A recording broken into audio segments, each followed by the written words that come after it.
everyone. Welcome back to the Triforce podcast. We're here. I'm here. Yeah. I'm doing good. Lewis, hello, welcome. Nobody also asked, Sips. but good, thanks. Hello.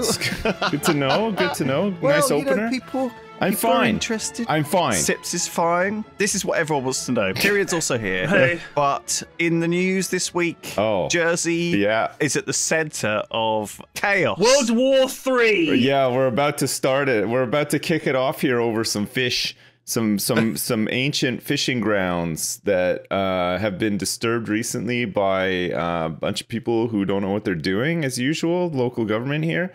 And everybody is pretty pissed off about the bureaucracy that they're trying to introduce. And because they've disturbed ancient fishing grounds, a fish poltergeist is now on the loose in Jersey. That's rearranging the fish fingers in the frozen section. That's right. I woke up in the middle of the night and there were fish fingers floating around in my kitchen and stuff, and it was pretty scary. And all of the Navy ships are over here now. There's been a blockade. Man, there's a guy. There's a Civil War reenacting guy that was firing blanks from the castle. He's thinking, at finally, the French boats. I mean, man, it was just. He's been waiting years. Oh, I've been training all my life for this. You thought I was reenacting. The French are coming. I have been in training. Coming. This is not reenactment. Yeah. I'm ready for the real deal. So, yeah, it's a weird one. Jersey's not technically part of the UK, but because it's a crown dependency, meaning that it's still owned by the Queen, and her representatives are over here at like a higher level of control in government. It means that there's an agreement with the UK whereby if Jersey ever gets into any trouble, the UK are sort of bound to protect it. Yeah, so we send thoughts and prayers. That's so in this case, France got angry about this introduced bureaucracy for the fishing, and said, well, we're just going to cut off your supply of power because we import 95% of our power from France because it's so close. I get it. Yeah. Like, I hate having to fill in forms. Oh, man. And like, the French are just mad because normally they love it. They love the bureaucracy. And I think in this case, they're just mad that somebody else thought up some bureaucracy before they did. So that's why it was like a blow to their ego and stuff, you know. Do you think, is there a lot of flag waving currently going on in Jersey, and sort of, you know, a lot of is the attitude in general up yours, Frenchies? I'm sure, like, yeah, there's elements of that for sure. I don't know, man. I'm just in my garage, like I don't really know what's going on. Like, okay, that's good to know. You're at the heart of a political turmoil, and you're just in your garage with no idea. I've seen some bits and pieces on the news, you know, and I've like done a couple of tweets, but that's about it. You know? Because I was talking to Barry about it yesterday, and he had like a satellite view because all these French boats all sailed over and sort of blockaded Jersey Harbour, and there were two Royal Navy patrol ships that were sent out to kind of just, I guess they got there and they were just like, what are we supposed to do? Are we just watching out for like what we watched? They didn't even really know what they were there for. Oh, it's just an escalation. It's just a way of saying you send. It's like the Chicago fight. You threaten to change their fishing vessels. They threaten to shut your power down. Yeah. They send some fishing ships. You send the Navy. You know. Yeah. It's what's next. Well, I just thought it was funny because they were sort of stood off at a distance, like, you know, two police who weren't quite sure why they'd been sent there or like whether they needed to intercede. So they just, you could see them on the satellite just hovering like at a safe distance. And Barry was like, oh, yeah, no, where does Sips live? And I was like, here. And he's like, oh. like a cannonball is going to fly through my window at any moment. Yeah. It's quite fun. Yeah. So, like, yeah, I thought you could, obviously it's quite, Jersey's like croissant shaped, right? Yeah. And so it was like, you could, because that big central sort of bay at the bottom of Jersey. That's where all the Frenchies were blockading. Which is where people like to walk along, and it's quite nice there actually. But yeah, it's not far from you, is it? You could probably walk down and have a look at the boats. If you want, they might have gone now. Actually, I thought they all left as soon as we sent in the yeah. nav, I think it's pretty much over now, from what I can tell. I think it's still being talked about, but I don't think. I don't think there's going to be any more escalation. I mean, realistically, there can't be because it's so stupid. But it is interesting, though, isn't it? It is pretty interesting, yeah. How quickly it went from well, we're going to cut your power off to warships turning up. Yeah, so this is our closest neighbor. The posturing is something else. It's just like, well, we're going to send in some ships then. It's like, we were friends like a year ago, and now we're how exciting warships. For those guys that work on the warships, though. I mean, when was the last time they had to, yeah, they're like, whoa, oh my God, they need us for something? I'm picking up 300 targets, sir. Pick up the pace on those potatoes, guys. We're shipping out soon. Yeah, it's crazy. This week I found a... Can I actually, sorry, before I interrupt, can I just go for a pee? Because I just really need to pee. It was such an exciting conversation. That I'll be right back. Yeah, we'll wait. He just has to leak piss out of his... Lewis Brindley of the Yogscast. I know, what a guy, eh? Shows up to a podcast, doesn't even do a pre-piss. Pre-pee. Yeah, pre-pee. And now it's just wasting everybody. So you guys just have to sit here listening to us fill in time. Because he's probably got something really important to say when he gets back from this pee, but I don't want to hear about it. Like, I don't want an update on the pee. No. I wonder if he's like, if he has like good flow. Do you reckon? You know, when he's peeing. He's getting older, you know, maybe there's some interruptions there, or like it's slowed down a bit, you know. I've always been very slow to pee. Always. Oh, right, okay. I've never been one of those people that just goes and just like, psh, and it's done. Yeah. It's always, my body's taking its time about everything. Always. Right. I'm always very slow to learn, slow to move, slow to start, slow to change. But once you get me going, Sips, I'm like a powerboat. Well, you can't stop me. Nice. We could use you over here. Not a powerful powerboat, one of those little crappy ones. Break the blockade with your powerboating. One that a distant relative would assure you is seaworthy, but is not. That would be me as a powerboat. I'm back. God. Sorry. All right, so I was going to say before Louis went pee-pee, I've got, I was looking around this week. For some reason, I was thinking about choose your own adventure books. Right. And because I had a chat on my stream about role-playing games and D&D and stuff like that, which I want to talk about a bit. So when I don't know if you guys ever played Dungeons and Dragons when you were kids. Did you guys play it when you were kids? I never did. Really? No. The closest I ever got to anything even remotely like that was we bought. Me and my friend bought Heroes Quest, like the board game, right? And but we spent most of our time just painting the figures because his dad had a bunch of model paints, and we just spent the whole summer just painstakingly painting these little figures. And I don't even think we played the game once, but that's the closest I ever got to doing anything like that as a kid. So I used to play. Yeah. I played Dungeons and Dragons from when I was about 9 or 10 onwards. Right. And was this in America? No, I never played it in the States. I played it in the UK. So when I came to the UK, one of the other kids that I was friends with, his older brother played D&D. First edition, the one that came in the red box, the classic Dungeons and Dragons with the lad on the front. It's like a little red cardboard box and everything you need is in there. And we wanted to play, and he was 2 or 3 years older.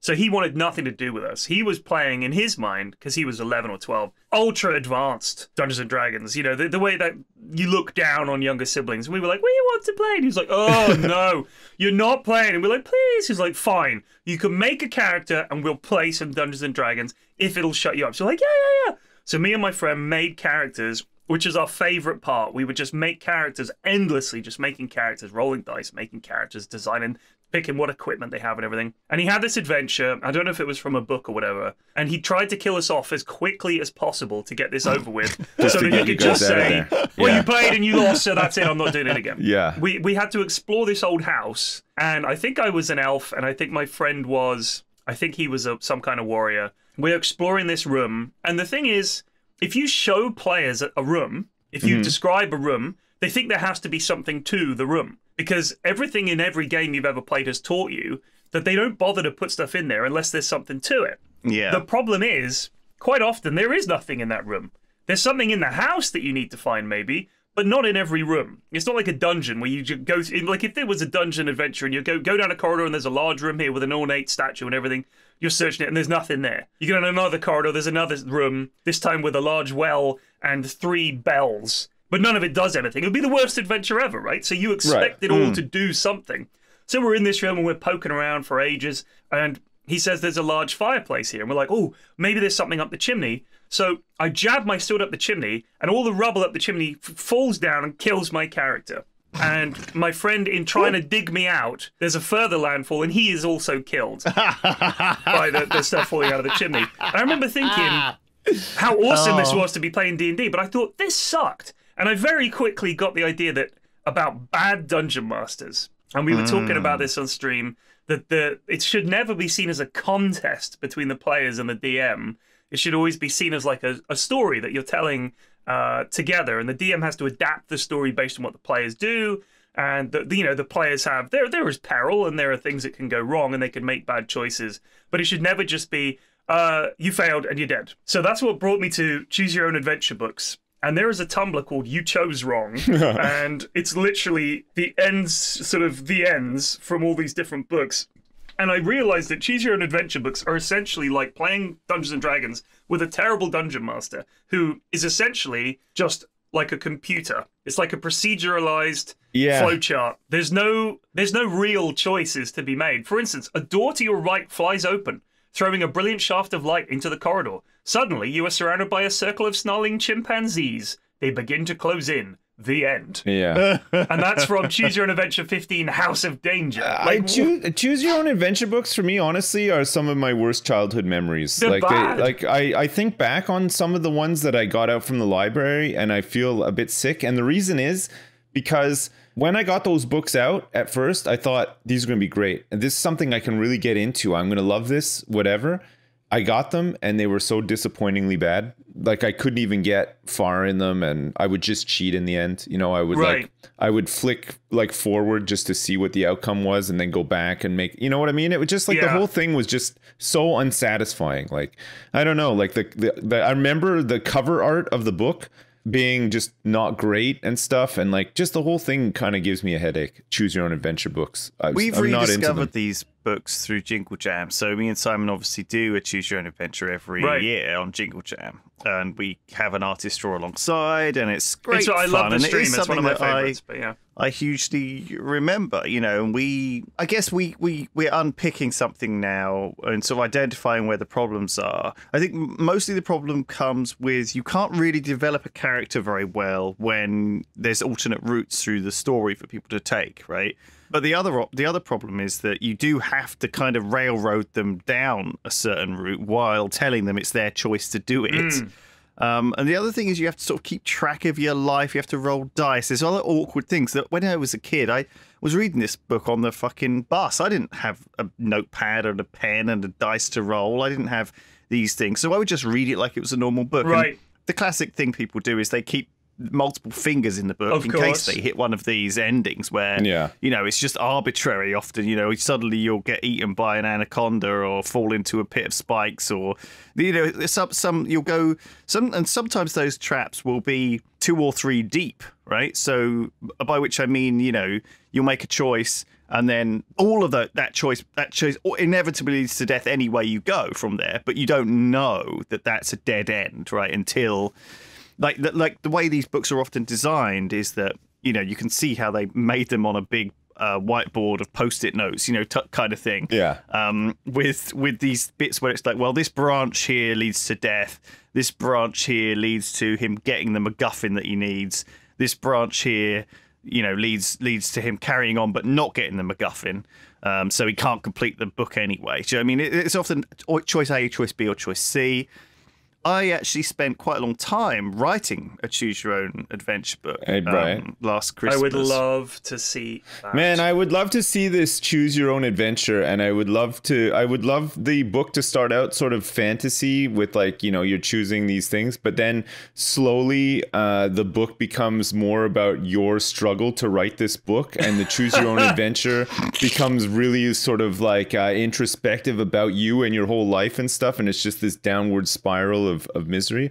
That I could get into. I would love to read that one. I would like it to be an erotic fiction, because that seems to be all the rage. Yeah, I mean, everybody. I think that's. I think at any given moment, anything erotic is all the rage, right? People are just like, they can't help themselves. They love it. Yeah. You decide you've got to get help from the boat. There's no telling what you'll find at the village, and something is obviously very wrong here. You don't make it very far, though. Along the way, you run into a large, hungry anaconda. The Indians of the jungle say the anaconda is the spirit of the Amazon, and anyone swallowed by the snake lives unharmed inside forever. If that's true, send a postcard. I mean, geez, come on. Like, how, that's ridiculous. Imagine you live it for eternity inside an anaconda. Like, how cramped it would be in there. So I did like quite a lot of the Steve Jackson and Ian Livingstone ones that they did, and there was one, the sorcery sort of quadrology, I think it is, like the Shamutanti Hills, Care Sutipura Traps. I can't remember what the other two were. That was really good. The illustrations in it were gorgeous.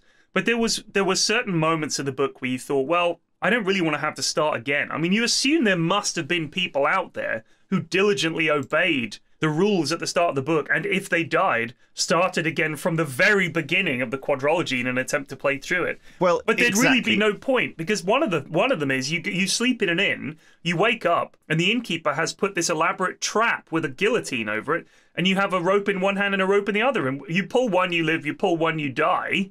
You're not going to start again, because the moment you get to that point, you're just going to do the other thing. So it's like, well, I know the journey up to this point. Why would I repeat it? So that was a clear and obvious keep your finger on the page and choose the correct option, because otherwise it feels a bit daft. There's a lot of bits in these books that people... Well, there's been some sort of... What's his name? Charlie something wrote one recently, a Fighting Fantasy book. There's been some guest writers. Rhianna Pratchett wrote one. Right. There's been a couple of famous authors writing them because they remember them in the same way we do from their childhood. Yeah. And also, there's loads of other writers other than sort of Ian Livingstone, Steve Jackson, sort of there's classic tons. ones that we remember, and they cover all sorts of genres. But they're all, but a lot of the readers are very protective of the style, and of that dead ends and the literal dead ends, where you die. You know, as you reach for the riches, the golem's hand slams shut around your neck. This pathway has no need of those, only out for themselves. As you struggle to free yourself, the roof collapses, burying you alive. Yeah, you have died. Exactly. It's a standard element of these books, and I don't like it, but I think most people treat that as a continue in a video game. Yeah, right? They just go back a page and are like, oops, well, guess I'm just auto-loading my last autosave. It's funny how that culture influences how people perceive games, right? Like D&D did so much for modern day RPGs and modern day gaming, right? It really established the idea of what we now see in video games, and having played so many video games, going back to these things with that knowledge changes how we see them, and they look very basic and they look very simplistic to us. So in some ways that's necessary. Certainly with board games you see it, because you know, when you're trying to adapt a board game into a video game, you have to make it much more complex. Yeah. Whereas the reverse is true when you try and do it the other way, right? You have to really greatly simplify. Like Stardew Valley, the board game, is like a incredibly simplified version of the game, because you have to teach it to someone new in 20-30 minutes. Right. You know, you can't do an hour, 2 hour long tutorial for Stardew Valley, the board game. I can't believe there's a board game of that, in all honesty. Well, it's basically playing the entire game of video game of Stardew Valley in 2 hours. Man, there's a City really Skylines board game as well. I don't understand it. I don't really understand why you'd have a board game of a computer game, because to me, whilst we've spoken about board games a lot, I know you're a big fan, Lewis, and they're more of a social thing. Do you need a City Skylines board game? Like, is that a thing you need? I don't understand. Like, to me, the board games of a TV show or something, or a movie, at least, you know, you make something interactive out of something that's essentially just a passive viewing experience. But when you've already got something interactive, to then make a board game of it as well seems a bit like overkill. Okay, I found the thing I wrote. Do you want to hear page 1 of my Fighting Fantasy book? Oh my god. Okay, sure. All right, let's start. Okay. Let's do this. We're going to do this. So this could be real bad, but here we go. Okay. As tunnels and shafts give way to open caverns, you begin to feel familiar cobblestones under your boots. Wait, this is how it begins? Yes. This is the first page? First page, yeah. Who am I? Well, yes, you're going to find out. Okay. It's a big lead up. Yeah. Yeah. At last, you turn a corner to see the great dwarven stronghold stretching out before you. Am I a dwarf? Well, you'll find out. Okay. Nestled deep in the heart of the flame-spewing mountain called Kalakaz Makatath. Very dwarven. Jeez. You are looking upon Stoneheim, one of the most remote and ancient mountain fastnesses of the dwarves. Man, I love how pleased he is with himself here. I'm laughing at my own stuff that I wrote. Squat, rune-carved stone buildings huddle together on a plateau around a great central illumination, Maka Ea, and your jaw almost drops open as you gaze upon this great wonder. As wide as a storehouse and bright with bubbling lava, it is an enormous pipe adorned with arcane brasswork and runes, pulling molten rock. Hit pipe very hard. Pipe. I'm gonna hit that shit. Bong. Pulling molten rock from deep below and disappearing high into the ceiling above. I was gonna get a little Cheech and Chong about it there. Two dwarves appear. Cheech Ra and Chong Po, and they offer you a hit of the massive dwarven pipe. They cough and laugh, yeah. So you have travelled long and hard to return here, but your heart is gripped with dread. Oh, God. Stonheim feels wrong. It is cold, and dwarven towns are always fierce with heat. What No about the smoke. lava? Yeah, what Well, about the flame-spewing mountain? Where's that Who now? knows? No smoke rises from the 1,000 chimneys and forges, but worse than the chill air is the deathly silence. On your journey here, you encountered no dwarves.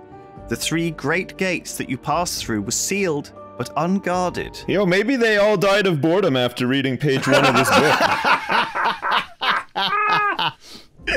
Your heartbeat quickened with each step, fearing and knowing that something was terribly amiss. As you turn onto the main thoroughfare, Stonheim appears deserted, but your keen senses catch glimpses of dark, sunken eyes from behind twitching curtains. As you reach the center of Stonheim, you see a lone dwarf kneeling in front of the high forge, looking up at the roiling lava churning up through the great pipe. You have heard that many of the dwarves of Stonheim revere the magnificent construction as some holy relic, and indeed the dwarf appears to be praying. The lava pipe ascends through a ring of enormous furnaces in front of the Anvil of Ashes, an enormous anvil on which sits an equally oversized hammer, easily 3 times the size of the dwarf in front of you. Take hammer. As you approach- I type take hammer. Okay. As you approach, she stands and turns to face you, letting 2 glowing rune-etched axes fall into her hands. "Hail, brother," she says, suspicion dripping from her voice.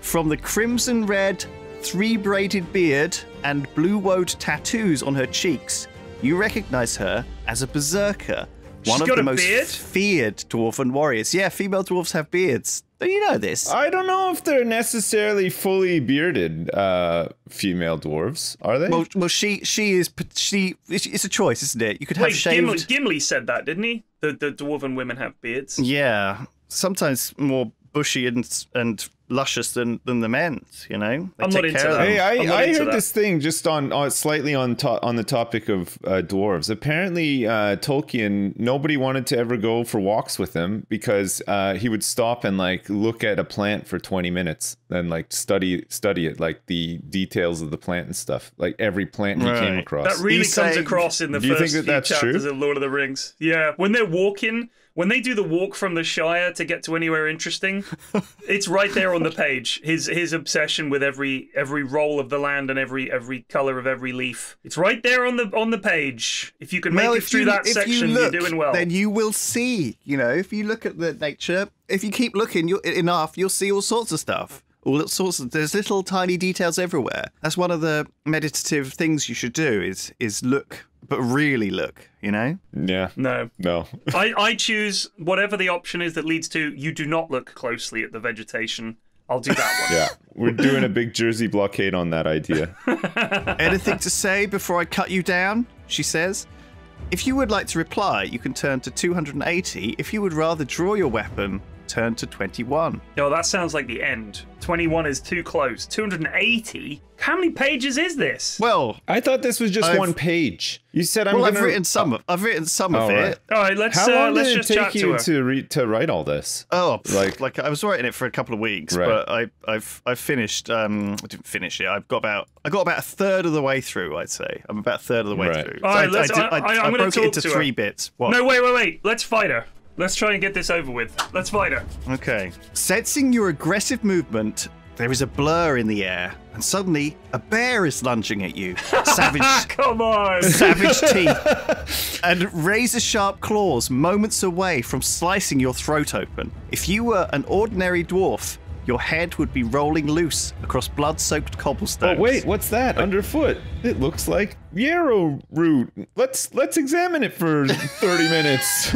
Ooh. As you duck to examine Look the at the root, the buds. bear's attack sails overhead, and he falls into the lava. But this is when you're going to pick your class, right? Oh. But you are no ordinary dwarf. What is your history? And so this is when you are. I basically wanted to have it. You choose between three types. Three backstories, if you like, that then define what your abilities are going forward, right? Give you some different paths through the book. So here's the three choices. I want to be the one that's an expert at fighting bears. Right. So that would be most useful right now. If you travelled with the burned ones to the deepest of the deep mines and stared into the core light, where the intense heat burned your body to ash and your very soul was scorched and charred until it was nothing more than a wind-blown ember, and then you were pulled back from the abyss and blessed by the mountain, reforged as an ash dwarf with the ability to read fire runes, then turn to 87. I can't remember if I was or not. Oh my That's a god. tricky How one. okay, how many pages is this book? Will 87 get me close to the end? This is like a normal length fighting fantasy book. It's going to take like 3 to 6 hours. fuck. Oh my god. It's not going to. I'm not going to get it done in the next 5 minutes. Give us some examples of ends. Okay. I want to know how we Is there die. an option for all of that stuff to happen, but the abyss forgets to pull you back and you're just dead? Well, I'm sure that happens to a lot of dwarves in this universe. Yeah, I'm sure it doesn't. It doesn't That's work that's at our all. backstory. That's the one we're going for. There's 2 more, but that's fine. No, Sips is one. Go on, let's hear the other two. let's hear the other two. If you delved into the darkest, forbidden chambers and spent countless years fighting the horrors of the abandoned catacombs, That sounds hard. only to be mortally wounded by, Yeah. and causing a mortal wound to the Worm King, a legendary basilisk, Right. and were revived by drinking the still warm venom from its fangs, turning your flesh to stone Oh my and your God. blood to acid, imbuing you with the strength of 100 dwarves. Oh. If you are a stone turned, then turn to page 6. And if only my blood was Okay. filled with acid right now. I wish I was dead. Right? I wish this book would And- end. That's a good selling point for the book on the cover. through it I wished I was dead. I want to speed run this one. Sips. Goodness sakes. Option 3. If you survive the traps and curses of the tombs of the old ones, blew dust from lost scrolls and forgotten plans, tapped mysterious kegs to sample brews from the ancient Tinker Kings, or if you brought forgotten engines back to life with black spluttering coughs, forged brass-ringed windows to peer into the cosmic beyond, or felt the sting of the lightning sprites on your fingertips, then you have mastered the arcane art of engineering and turned to 22. Nah, you don't want to be a fucking engineer. Fuck that. Yeah. He's going to lose Got to the picked. bear. I mean, quite clearly. The stone lad. Stone lad. You don't want to be the ash guy either, though. Fuck the ash guy. Fuck the brainiac. Give us the stone We lad. want to be the acid blood one. No, that's the ash one. We want to be the stone one. Yeah, no, the guy stone that one got was the fucked up one. by the Yeah, the basilisk gave him the acid stone blood. Stone one does He's got have acid for blood. Yeah. What is he, the alien? Yeah. He's a xenomorph. Just one of these dwarves managed to kill my entire crew in less than 24 hours. I don't think I've actually completed this thread yet. This is one of the ones I haven't done yet. Anyway, All right, let's hear that's some. enough Let's hear of that. some of the ends. I want to hear. Oh, you want to hear one of the just a death couple ones? of Yeah, how ends. do these Yeah, let's things hear. even end? Because like I said, I just got a headache. Like I never got through any of them, so I don't even really know how they end. Are the endings like pretty good normally, or do you always win? I don't know. I never finished. No. I always just got about halfway Yeah. and went and did something else. The other thing I wanted to do was I wanted to add keywords, right? So rather than keep track of your life through like the score or life or numbers, I wanted to add keywords. So, for example, if you got burned, you'd get like, say you gain charred or you gain like burned, right? And then if you got burned again, you'd get like killed, right? So if you ended up, you'd lose the game if you took on multiple damage keywords. You see what I mean? And that would also affect how people reacted to you and stuff like this. Anyway, so you heroically leap off the edge of the platform, gain inspiring, but immediately regret your decision as you bounce off an outcropping of rock, cracking your head against the surface and spinning away. You blink your eyes open to see yourself falling fast into a sea of lava that heralds your certain doom. You are dead. Great. Wow. Just that's out of nowhere. I mean, You plummet into the lava sea, and despite your considerable powers, you cannot survive being submerged in lava, and you return to being one with the mountain. Your adventure ends here. Good if you were Lord. the ash dwarf, you would have survived that. You see? Oh. Well, how am I meant to know that? Well, because you can't dive into lava if you're the wrong type of dwarf. Well, I wouldn't have dived into the lava. That's crazy. No. Whoever chose that that's ridiculous. Here you go. How about this? Consumed by berserker rage, you tear into the dwarves as they try to run away. Goodness. When you have feasted on their organs, you turn back into the djinn, but you have missed your chance. He looms above you and brings his scythe down in one easy swing and cuts you clean in half. Your adventure ends here. Good Lord. jeez. So there you go. There's another death. But yeah, there you go. That's a little. That Well was a done. project that I Well had done. I did some work on. Like, ended up giving up because I was planning on writing it for Jingle Jam, but I didn't do it in time. Right. And so it got shelved, and I haven't really come back to it. And I guess I should do, really, because I'd like to do it with Simon. I'd like to take Simon on a sort of themed dwarven adventure that's familiar to him in a sense. Like, this is almost like writing a D&D campaign for someone that you know well, because I can add in references to stuff that he, feels like he knows, and the dwarven universe that he's familiar with from things like WoW and other things that if it needs to feel in universe, right? Anyway, I enjoyed doing it, but I don't think it's very good. It's supposed to be a bit kind of silly. You did great. Yeah, no, I mean, Thanks. That was really commendable. You were gripped. I was. We were gripped. Yeah. There you go. Well, I just felt like I had this. I just found it. Like, talking about it is worth. I never shared this with anyone. So That's there you go. nice. Nice Now little- then that's little out treat. there. I guarantee you'll get a bunch of messages saying, I want more of Lewis's, blah, blah, blah. Then you'll have to publish the whole thing. I'll have to finish it. Yeah. I'm not sure. I do need a crazy wall to go through and do all the threads. I started making it, but it was, oh man, I just thought maybe it's easy for me to just write like one thread. I don't know, to start with. Yeah. And then fill in the second Do thread. one really good afterwards. one, and then flesh it out from there. I think you also, when you're writing and creating stuff, you do have to I have to trick myself when I do anything. And sometimes that involves doing the fun bits first. If you think, oh god, I have to fill out this boring bit, then you probably shouldn't even be doing it in the first place. You should just find a way to avoid having that boring bit in your story. It should be full of bits that you're interested in, want to tell. Yeah. Otherwise, it can be pretty skippable. If you're not interested in writing it, then you shouldn't Exactly. be writing it, and they Yeah. don't want to be reading it. Exactly. So yeah, one thing I did this week, which was interesting, completely pivoting the topic, is I did some voice recording. So I went to a studio day before yesterday, Right. locally, and I did some voice lines. It's the first time I've ever done anything like that, really, like a professional studio. And it's for Humankind, which is the new new Civ game. So basically, they said to me, "Oh, do you want to be in the game? We're not going to pay you." I was like, "Sure." What do I have to do? They were like, "Oh, you could just take some pictures of yourself." And I was like, "Okay, send them in." So they sent some pictures, and they were like, "Oh, these aren't good enough to get some more done." So I was like, "Okay." So I got Joe take loads of pictures of me, and they were like, "We need back of you and head and everything, like 3D pictures." So I was like, "Oh, crikey!" So I sent all these pictures in, and then they were like, "Oh, we need you to do some voice lines for your character now." And I was like, "Oh, okay, sure. Let me know what I need to say, and I'll just do it in Audacity and send it back." And they were like, "Oh, no, we need it like in good quality." And I was like, "Oh, okay. Well, we got a studio here. I can just go in the booth and do it in there." And they're like, "Oh, no. We need it. We need to like have a voice coach. There's like 470 lines.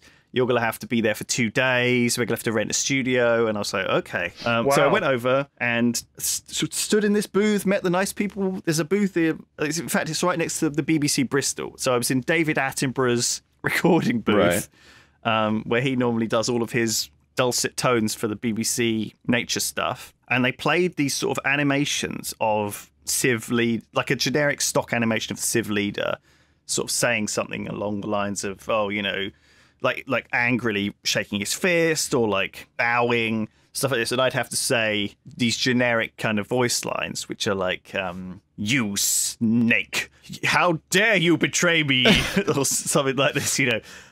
And so I slowly, over the course of the day, became more and more, because I started off saying, I'm just going to do my normal voice. I'm going to be me. I'm going to be like, you know, you nasty man, don't do that.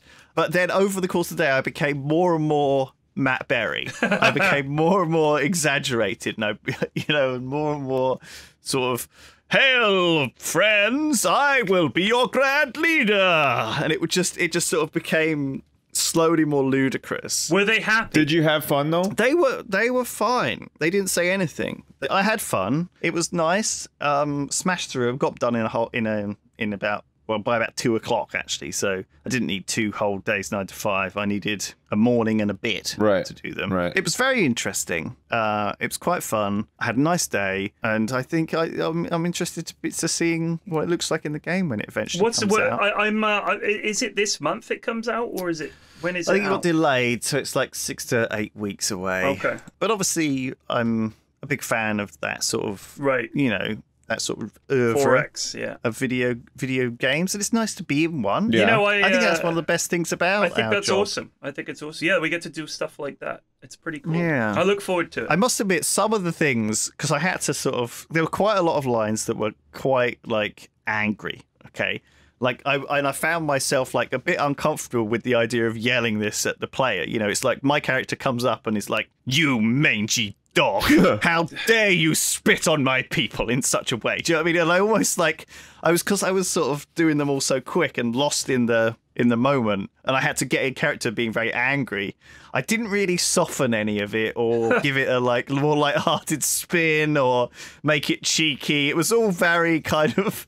So I'm not really Are concerned. you very angry? I got in character angry. I didn't get angry in real life, but I'm worried that it'll come.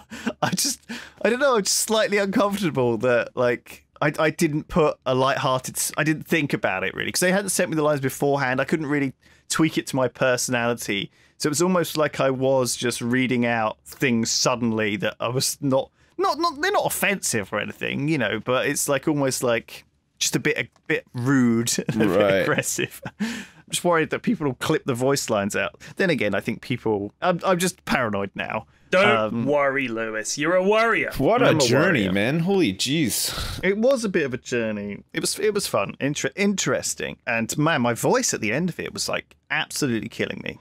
My throat was like really, really parched and sore, and like just from just talking. It wasn't even like I was really flamboyant or like, you know. Yeah. When I you know what, the professional voice actors are amazing at preserving their voice and still being able to do the voices. When I did for Dota, I did the Rick and Morty announcer pack with Justin Roiland, right? And we would I think we did like 6 or 7 calls over like Skype, and he would be recording at his end because he's got a studio at home because he's a voice actor. That's what he does. So he's in California and he's recording, and he's just got the mic open on Skype so I can hear his takes, and we would make adjustments to the script and stuff like that, and the stuff that was wildly inappropriate I would mark as wildly inappropriate. So he did Rick and Morty for like 3 or 4 hours at a time. He would do it, and he would do the voices seamlessly going between them, and one voice is very high, the other voice, you know, Morty's voice is kind of like, "Oh God, Rick," you know, and then,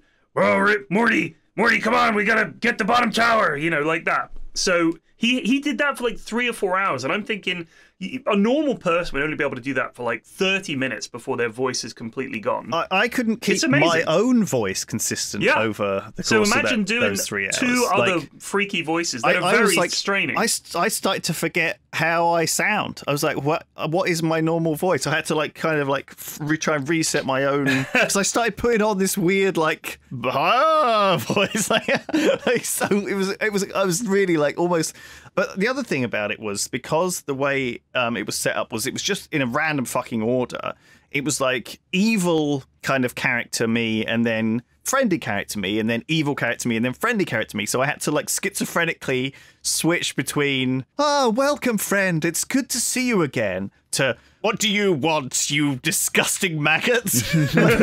Like, and then back and forth again. And So like, when you it come just- back to the office, were you a bit like, "Hello, Harry, you worm. Any calls?" So yeah, that's normal me actually. Yeah, that was easy to just slip right back into that narcissistic arsehole. Oh yeah, so it was worth doing. It was fun. But yeah, I have Good. great respect for the people who can somehow, I don't know how they maintain like a consistent character voice. It's crazy. like, day after day, or especially multiple ones. You know, these people Yeah. who do like 5 or 6 different characters in a show. Yeah, really, really, really cool. Anyway, I recommend it. You should do it. Yeah, I recommend to everyone out there, get into voice acting for a video game. Yeah. Go Did for you it. do Bodega? Did you do the voices for the characters, or Who did you else like did just No, read he them? got Did you, I didn't. he got some big Hollywood name in to I do got it. David Attenborough Yeah. in. Oh, same. Yeah, he got Brian Blessed and Just a bunch of did other 'em. people. So that to- means you haven't listened to the audiobook, Lewis. I haven't listened to the audiobook. Interesting. No.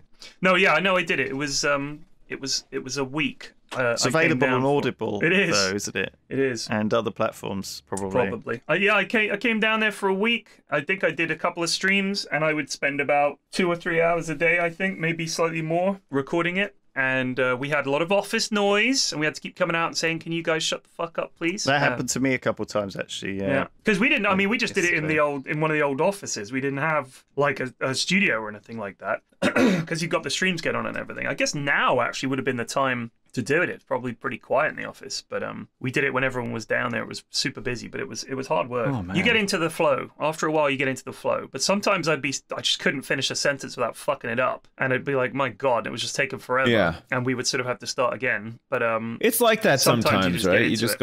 gotta take a little break and I mean, you know, come back. Exactly. But the tricky part is the mic was so sensitive that the turning, because I had it all printed out, turning the page would show up on the audio. So I'd have to, when I'm getting near the end of the page, I have to find a point to pause, memorize that sentence, turn the page over, and then so that you can't hear the sound of the page being turned on the book. Otherwise, it sounds a bit I weird. like that. That's good. That's a bit of ASMR, the page turning. I wouldn't have minded it, but the problem is it's not printed out in the same format that the book is. So the turning of the page might not be in time with. Although actually you're listening anyway, you're not reading. So yeah, no, I don't know why we did it. We did it, but you know, we wanted to cut down on all the background noise. But I'm pretty sure that you can hear office laughter or chat at some point. Because the thing is, they're like your guys' desks right there. People would congregate there, and they're like, "Oh, what a fine tale!" Oh.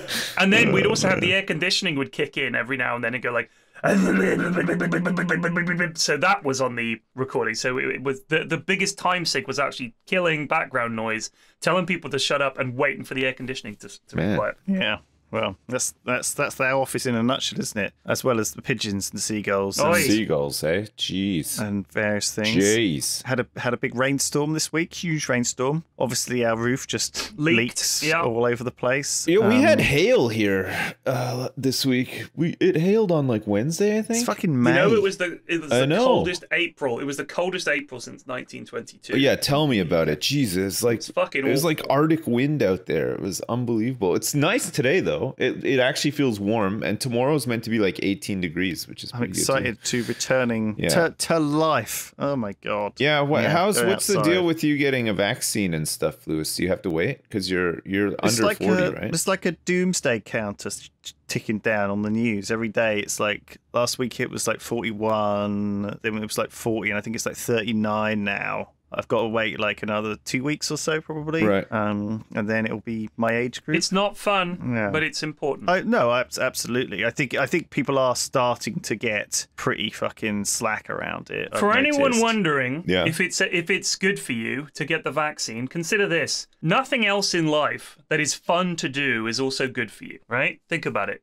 Eating disgusting sloppy food, doing hard drugs, getting really drunk, Yeah. doing dangerous stuff. Yeah. None of that's good for you. We don't No. need but to it's tell awesome. our audience. But They it's know. awesome. No one's listening to this who's that irresponsible. Relax. We've shooed them all away with No. these believers But getting these the vaccine bullshitters sucks. have all been The shooed next out few of here. days will suck, so you know it's good. It's like going on a diet. Anyway, the other thing I did this week was I played Pokemon Snap. You scum. It's great. You should get it for your kids. Fuck off. I don't want them anywhere near a Pokemon or Pokewoman. No, thank you. It's full of very adorably cute Pokemon that you bother. Do you know what it reminds me of? It reminds me of those kids in zoos who bang on the glass. That's what Pokemon Snap reminds me of, right? Because you're in a little bubble thing and you get sort of along on rails and there's Pokemon everywhere and you're just constantly harassing them with like camera sounds and like throwing apples at them and like flashing music and flashing lights at them to make them like turn towards you or smile or do something. Right. And then as soon as they like do something like a little dance or a little fucking wiggle, or they breathe fire or burp or jump into a waterfall or whatever, you take a picture of them while they're doing it, and that, you know, that gives you the reward. So you have to provoke these animals that are in the wild. So you go out into the wild, you provoke them into doing something, and then you take a picture of that, and then and then the guy gives you stars for it.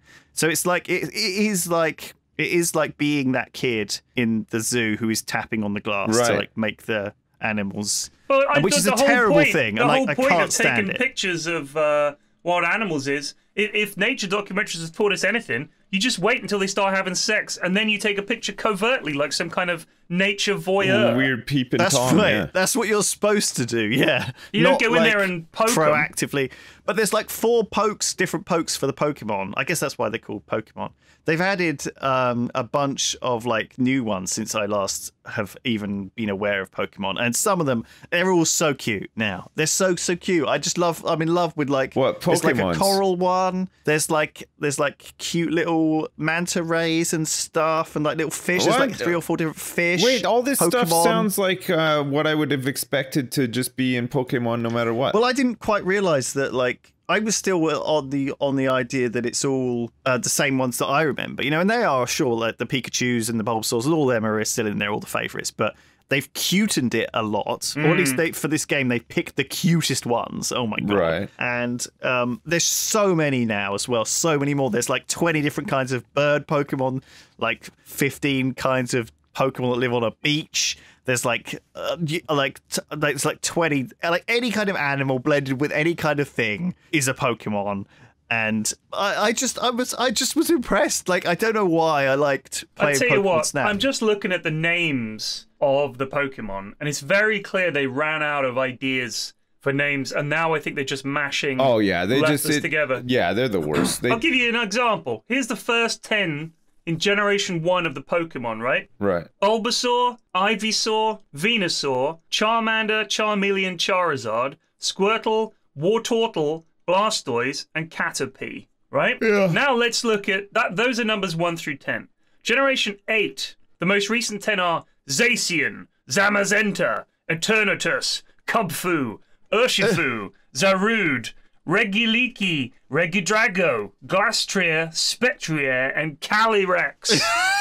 You sounded drunk when you were Exactly. reading those. It's like a drunken list of just think of a fucking name. All right, here's one. Dreepy. That's one. Dreepy. Snom. Mr. Rhyme. I mean, they've given up. So in fact, I tell you what, Dreepy. one of them is called is a sea cucumber Pokemon called Pyukumuku. Okay. Yeah. And that's the English name. In Japanese, it's Namakoboshi. Right. Or Namakobushi, and it's like a sea cucumber, except a giant white gloved fist comes out of the end of it, Right. and like punches things or grabs things. How do you? I mean, And honestly, it freaks me the fuck out. So I was playing the Pokemon Snap, and I was like, just, you know, as usual, throwing apples at things, spooking them, like trying to get it to Right, dance yeah. for me, the usual. And I throw an apple at this thing, and this giant fucking fist comes out of its mouth and just grabs the apple and took it back in. And I was totally freaked out. And that's what Pokemon Snap, I think, is really. It's like these things are just really fucking weird ideas. Like only the Japanese can come up with this stuff. It feels like a lot of time. I tell you what, I do like Animal Crossing. I don't play it, but my wife and both of my girls play it. My youngest loves the game, and she's obsessed with getting other people onto her island and going to other people's islands and all that kind of social element of It's it. very wholesome, yeah. But she is the nicest islander.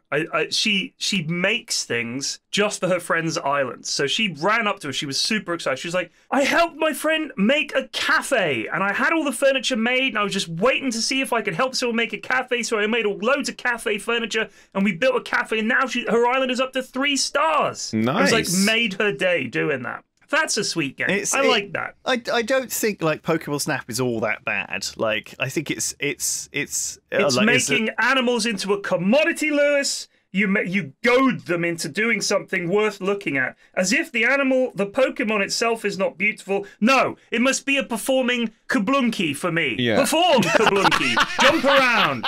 And I'll Make a only be fist come out of your satisfied face. if it punches out its foes with its big comical Mickey Mouse gloved fist that comes out of his whatever. The animal must do our bidding before it has value. No! I genuinely couldn't shake it, and that did taint the whole thing for me, I guess. And maybe that's just the cynicism of seeing I don't know. I constantly read, and I can't help it because it's always there. People constantly throw bad fucking news at you all the time. It's so depressing. Like someone will be like, "Oh yeah, there's a bird that doesn't sing its song anymore because there's too few left in the wild. That the species has forgotten its song." That is sad. And it's like, oh fuck me, you know, like God, like just get back to singing for my sake, Christ. Just fucking. Well, if this bird ain't gonna sing, let's fucking kill him. What's the point? What are they here for? Oh man, you're rude. I don't know. God. Anyway. Fucking stupid bird. Think about somebody else for once. Jeez. Don't need real animals. We got digital fucking weird ones now, which are even cuter. You know. You know Pokemon what? ones, yeah. Philip K. Dick, Do Androids Dream of Electric Sheep, foretold this. People replacing the natural world with robotic versions of creatures. And the question that have is, big eyes. do they dream? Indeed. Well, there you go. That's a little philosophical note to end the podcast on. Right, what an ending. Choose your own adventure whether to listen to this podcast again. Skip to 1 hour and 1 minute if you don't like any of the topics. So at the start of the podcast, we should put that. If you wish to listen to the podcast, continue. However, if you think it's going to be garbage, turn to page 1 hour, 2 minutes, and 30 seconds. The end. Oh, man. Choose your own adventure. You have died. God. You have fallen into an abyss of boring chat. Of course, ironically, whichever one you choose, that happens. So, you know, you're either going to listen to the podcast and reach ascending or not listen to it and still perish. Like I said, by episode whatever we're on now, I think we've shaken out most of the people who 168, can't. 175 went up this morning. 175? Yeah. Jeez. Yeah, so 176. So Christ. since we did the 100 episode special at YogCon, we've done 75 more podcasts. That's amazing. Since. This is now 76. That's fucking nuts. We're going to have to think of what to do for the big 200. Yeah. I got a couple of. No, I don't really actually. I haven't. I'll start thinking about some cool ideas though. I'm sure. Yeah, we'll think of some cool ideas. Yeah. Well, don't think too hard. No, I won't. Never. Thanks to everyone. Thank you to everyone for listening. Thanks for all the support. Yeah. It's always much appreciated. You can check out new episodes of Triforce on Spotify every Wednesday, and also Pitch Please is back. I'm on it, I think, this Sunday. What was your idea? It was basically like having therapy for my Path of Exile addiction. Right. Because I just wanted a sort of a more. I want like games with more automation. Yeah. Right? I want my games with more programming. Right. I want, instead of an action RPG, I want an automated RPG, which is a terrible idea. And the guys did a very good job in letting me get it out of my brain and questioning me and realizing I knew I didn't really have a plan. And it was okay, but imagine fun. you play this game and it's like at the start it's an action RPG and you have to go through like the motions, you have to like you skill up, build up, get gear and stuff. But then the other part of the game is that you get older and become wiser, and then you mentor other adventurers and you can like send them out, and you can occasionally just go in and see what they're up to in the dungeon, like, you know, if they've gotten any cool stuff and like how quickly they're clearing like the monsters and everything. So it becomes like it transitions into like a management game where you have to manage heroes that go out and do this kind of stuff, and they come back and they bring back the gear, and so you like sort real through it life, and stuff. when you work for a cleaning company, Yeah, or and then whatever, you but own the then cleaning company, you end up managing the cleaning company. Yeah. Right. Wow. Well, that that sounds like That a would be really interesting that would be idea. awesome, no? It was not what we thought No. about, but maybe we need a follow Yeah, up. just Maybe. do a follow up and pitch that one, please. Yeah, well, that's out there. They're our friends, so you can check them out if you're interested in listening to a podcast. Otherwise, thanks for listening. See you next week, Yeah. and goodbye. See you then. Bye. Bye.